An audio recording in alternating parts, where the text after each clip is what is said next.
Jangan lupa subscribe YouTube channel Metro TV News dan jangan lupa nyalakan notifikasinya.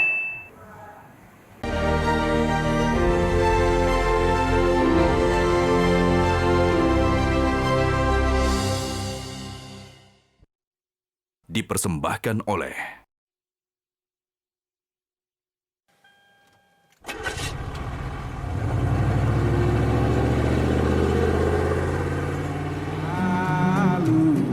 tanah leluhurku, di sanalah papa mamaku, teman-temanku di masa kecilku. Meski kini ku telah terbang jauh, namun anggun lembahmu selalu ku rindu. Indah alammu, cantik menyapaku. Meski rantauku kini manis mencumbu, namun pesonamu selalu memanggilku untuk selalu pulang padamu.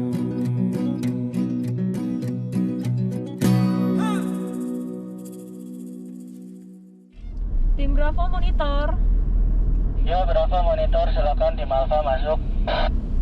Kira-kira berapa kilo lagi nih kita sampai ke Palu?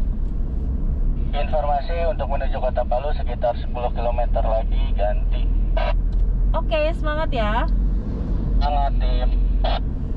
Ya, ekspedisi Bakti untuk Negeri kali ini akan mengunjungi berbagai lokasi di Sulawesi Tengah. Di sini kita akan melihat bagaimana infrastruktur internet berkecepatan tinggi yang dibangun oleh Bakti Kominfo ini dimanfaatkan secara maksimal di berbagai sektor untuk meningkatkan kesejahteraan masyarakat yang ada di sini. Ikuti terus perjalanan kita di Sulawesi Tengah bersama tim ekspedisi Bakti untuk Negeri. Salah satu proyek strategis pemerintah adalah jaringan interkoneksi kabel bawah laut yang berada di wilayah bagian tengah Indonesia atau disebut juga dengan Palaparing Paket Tengah.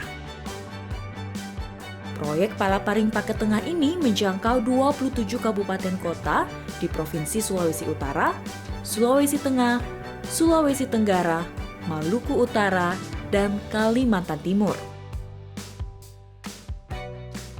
Kali ini, tim ekspedisi berkesempatan mengunjungi Kota Palu di Sulawesi Tengah.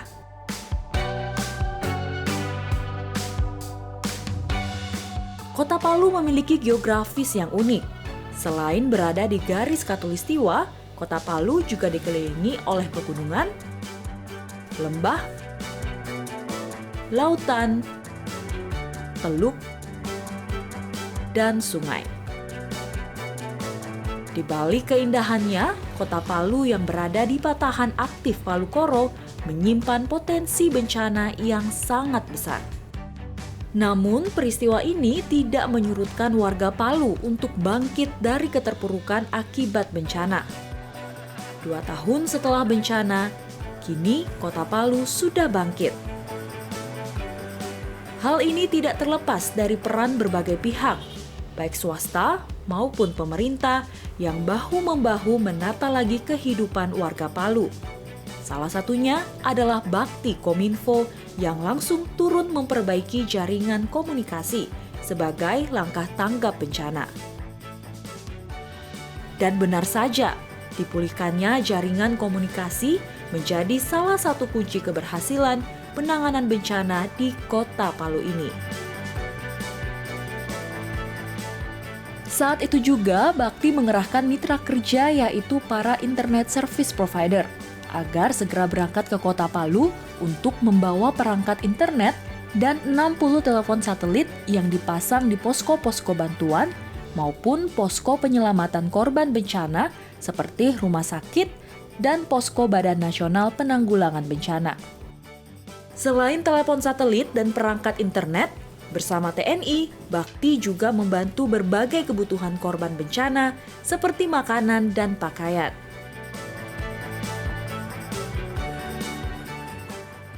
Dalam ekspedisi kali ini, saya bertemu Kepala Dinas Kominfo Kota Palu untuk mengetahui bagaimana perkembangan dan pemanfaatan jaringan internet di Kota Palu saat ini.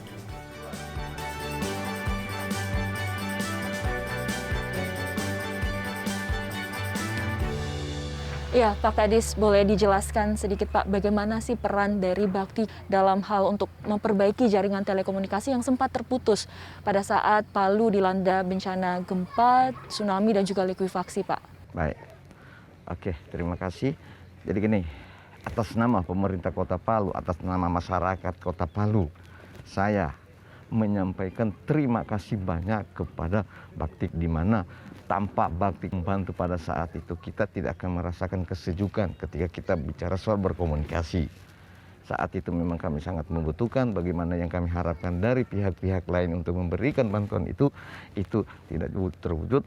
Tapi yang jelas kami masyarakat Kota Palu pada saat itu, khususnya pemerintah Kota Palu, bisa merasakan apa yang menjadi bantuan daripada Bakti. Baik Pak, berarti dengan berkembangnya teknologi internet Kota Palu sendiri ini sangat bermanfaat ya Pak untuk menunjang kehidupan bermasyarakat khususnya di tengah pandemi COVID-19 seperti ini ya Pak? Jadi gini, hari ini benar-benar itu yang sangat dibutuhkan masyarakat, dan itu yang sangat menunjang perilaku kehidupan baik itu berbisnis maupun kehidupan bermasyarakat. Kantor itu setiap saat kita lakukan rapat, pertemuan, bahkan kita kalau dulu dikunjungi dari tamu-tamu kita, teman-teman kita yang ada di pusat, tapi hari ini kita sudah menggunakan IT. Misalnya tempat-tempat fasilitas umum, masyarakat itu harus pintar, masyarakat itu harus maju. Hari ini IT lah yang barangkali menyebabkan semua ini bisa kita satu langkah ke depan. Dan semua daerah akan mengharapkan seperti apa yang saya sampaikan ini. Dari cerita Pak Ihsan Hamzah, diketahui bahwa masyarakat Kota Palu sangat bergantung kepada jaringan internet dalam kehidupan sehari-hari.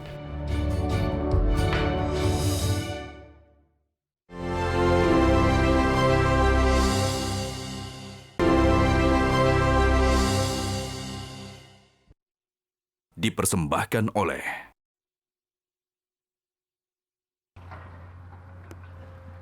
Tahun 2018 gempa dengan kekuatan 7,4 skala Richter terjadi di sini. Bencana ini merenggut ribuan korban jiwa dan ratusan masih dinyatakan hilang.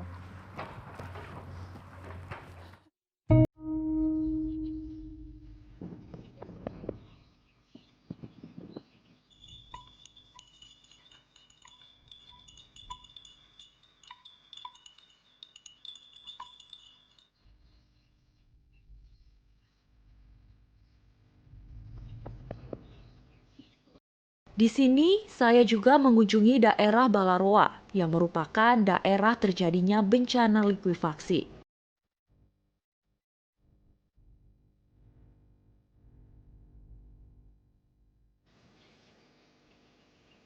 Daerah ini kini masih meninggalkan kesedihan bagi sebagian warganya yang rumahnya hancur ditelan bumi.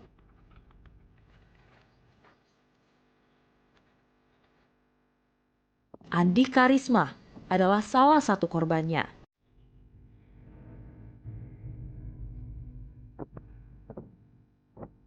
Dia dan keluarga kini terpaksa mengungsi di daerah Sumur Yuga dan melanjutkan kehidupannya sebagai musisi dan pembuat gitar.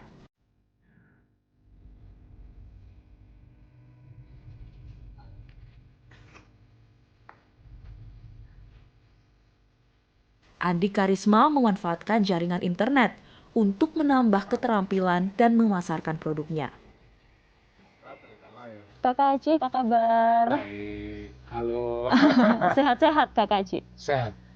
Iya, Kakak Aci ini menarik sekali Kak. Bisa diceritakan nggak Kakak Aci, gimana sih sampai bisa Kakak Aci ini memulai usaha pembuatan gitar ini Kak? Awalnya berusaha untuk mencari solusi sebenarnya dari permasalahan itu ya.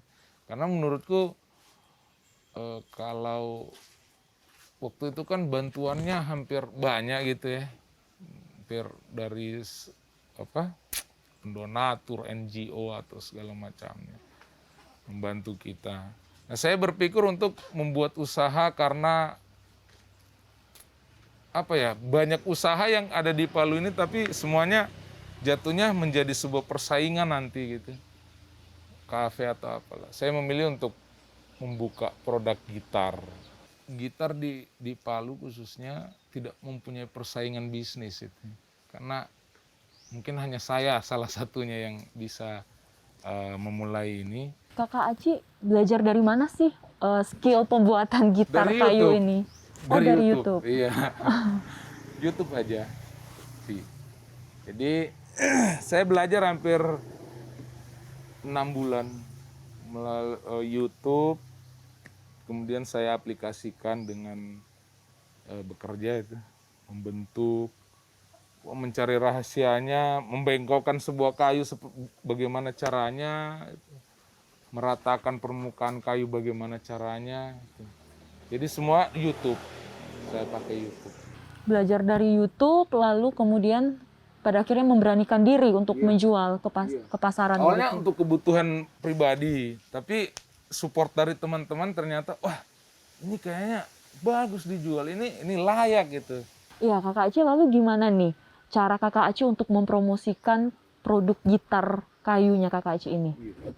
Melalui media sosial, melalui Instagram, Facebook, kemudian teman-teman juga membagikan di Facebook, di Instagram juga bantu story apa segala macam. Lalu dalam sebulan lah, Kakak Aci itu bisa mendapatkan orderan berapa banyak? Sejauh ini paling tinggi sekitar 5-7 pieces. Iya, Kakak Aci, berarti ada keluarga dan juga harapan yang membantu Kakak Aci untuk bisa bangkit begitu ya dari keterpurukannya. Lalu apa kira-kira pesan yang bisa Kakak Aci sampaikan khususnya untuk generasi muda begitu dan juga korban bencana yang mungkin sampai saat ini masih belum bisa bangkit begitu? Yang paling penting adalah bukan melihat ke belakang, tapi ke depan, apa yang terjadi di depan itu yang harus kita pikirkan gitu. Solusinya seperti apa? Harapanku sebenarnya pesanku buat sama penyintas, ayo bergerak kita, ayo bangkit kita, ayo kita buktikan maksudnya kita bisa itu tidak terpuruk dalam sebuah konsep musibah yang beberapa tahun lalu menimpa kita. Jadi pelan-pelan aja gitu. Bagaimana caranya kita bisa sama-sama, sama rata sama rasa ya. Seperti itu. Di kota Palu sendiri, ribuan orang kini sudah memanfaatkan jaringan internet cepat untuk mendukung berbagai bidang kehidupan. Ini menandakan kota Palu sangat siap memasuki era digital.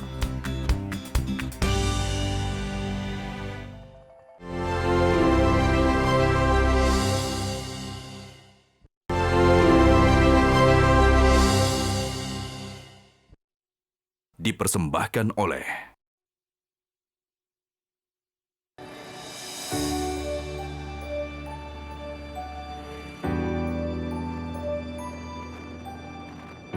Pelayanan kesehatan merupakan hal yang sangat dibutuhkan oleh seluruh masyarakat Indonesia, terutama di daerah terpencil.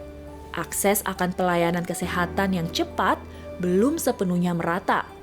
Seperti di Sulawesi Tengah sendiri, yang memiliki karakter geografis pegunungan dan lautan.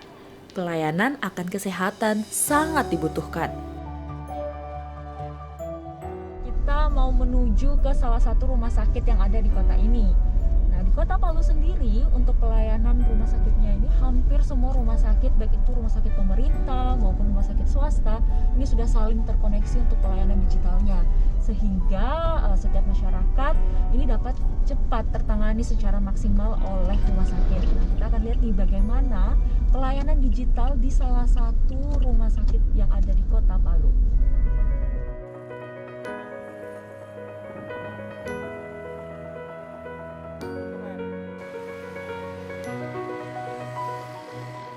Dalam ekspedisi bakti untuk negeri ini, saya mengunjungi Dr. Franklin, seorang dokter spesialis bedah syaraf di kota Palu, yang menggunakan metode telemedicine untuk membantu pasien-pasiennya.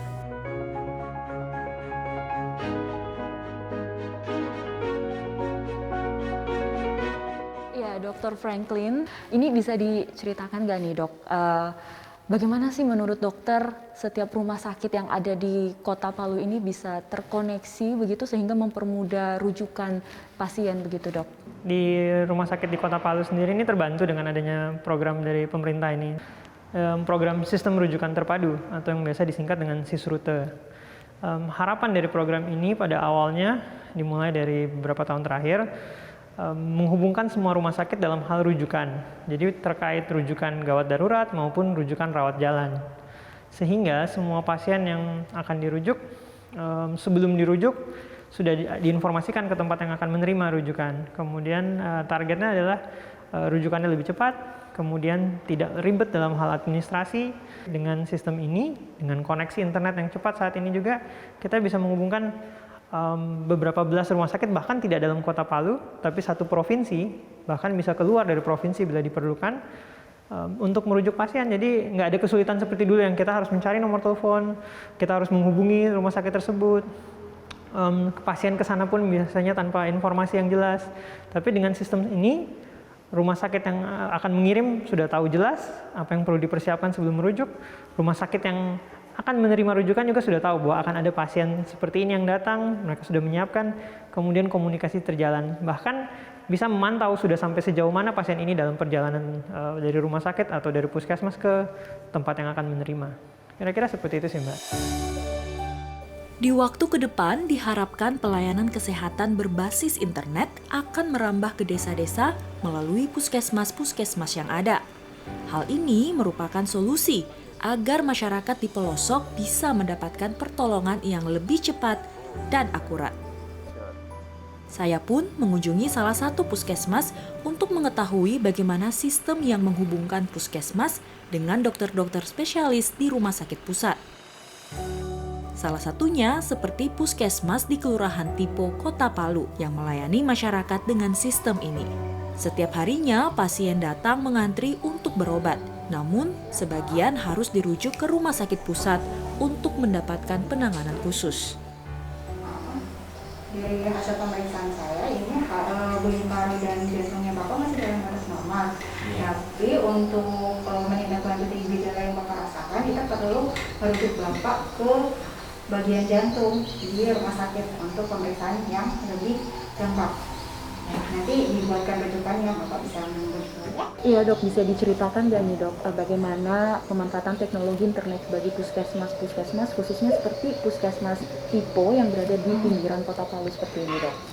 Oh iya, untuk penggunaan internet cepat, alhamdulillah itu sangat membantu karena kan kami puskesmas Tipo ini letaknya agak pinggiran sehingga untuk akses ke rumah sakit di tengah kota itu agak jauh, sehingga dengan adanya internet cepat didukung dengan adanya aplikasi merujuk seperti SISRUT itu sangat membantu kami untuk mempercepat proses merujuk pasien. Kalau sebelum adanya internet cepat ini itu proses merujuknya jadi agak lebih lama karena pasien mesti diberi mesti menunggu di printkan lembaran untuk dia bawa ke tempat rujukan seperti itu, dan sampai di sana mereka mesti mendaftar baru lagi dan belum tahu mesti kemana, jadi agak kurang terarah dibandingkan setelah adanya aplikasi SISRUT tersebut. Iya, Dok, berarti dengan adanya teknologi internet cepat dan juga adanya program ini berarti cukup efektif begitu ya, Dok, untuk merujuk pasien? Alhamdulillah efektif sekali karena kan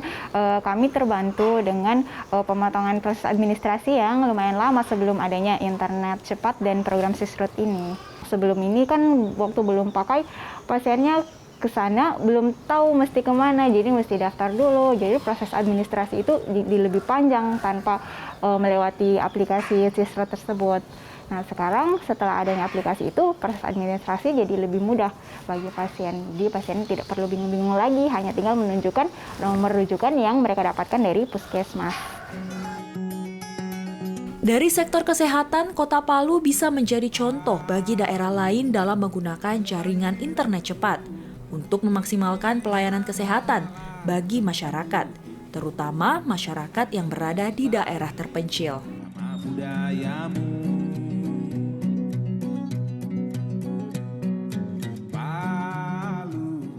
Teluk Palu yang indah, yang kaya akan cerita, mengantarkan kami melanjutkan perjalanan menuju kota selanjutnya. Di masa kecilku, meski kini ku telah terbang jauh, namun anggun lembahmu selalu ku rindu. Indah alammu, cantik menyapaku. Meski rantauku kini manis mencumbu, namun pesonamu selalu memanggilku untuk selalu pulang padamu.